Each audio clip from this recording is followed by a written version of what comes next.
دیکھیں، 4 مردوں سے شادی کرنا آپ کو ہمیشہ نقصان دیتا ہے۔ اگر آپ کے پاس آپشن موجود ہے کہ آپ اپنے پارٹنر کو پسند کر سکتی ہیں تو پھر مرد میں یہ 4 باتیں شادی سے پہلے ضرور چیک کر لیں۔ سب سے پہلا، سیلفش، خود غرض مرد جسے اپنے سوا کچھ نظر نہیں آتا، ایسے مرد سے شادی کبھی مت کرنا۔ نمبر 2، جھوٹے مرد سے کبھی شادی مت کرنا۔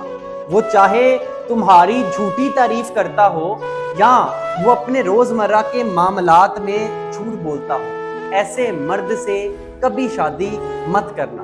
اور نمبر 3، موسٹ امپورٹنٹ، جو مرد ہر بات کو اپنی انا کا مسئلہ بنا لے، اپنی ایگو کا مسئلہ بنا لے، اپنی میں کا مسئلہ بنا لے، بات بات پہ ضد لگا لے اور اپنی انا کو ہر کام سے آگے رکھے، ایسا مرد شادی کے کچھ دن بعد ہی آپ کے لیے ایک سردرد بن سکتا ہے۔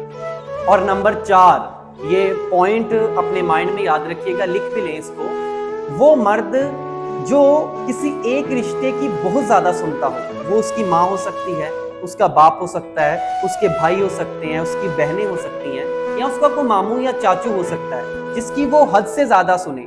اب یہاں پہ حد سے زیادہ سننے سے مراد یہ ہے کہ وہ غلط یا صحیح کا فیصلہ نہ کر پائے، بس اس کے لیے اس شخص کا جو کہنا ہے یا فیصلہ ہے وہ حرف آخر ہو۔ ایسے مرد سے شادی نہ کرنا۔ ایک مرد ہے جو اپنے بھائیوں کی بہت سنتا ہے اور اگر اس کے بھائی اس کو غلط بھی بولتے ہیں تو وہ ان کو غلط نہیں کہتا، تو ایسا مرد شادی کے لیے پرفیکٹ کبھی نہیں ہو سکتا۔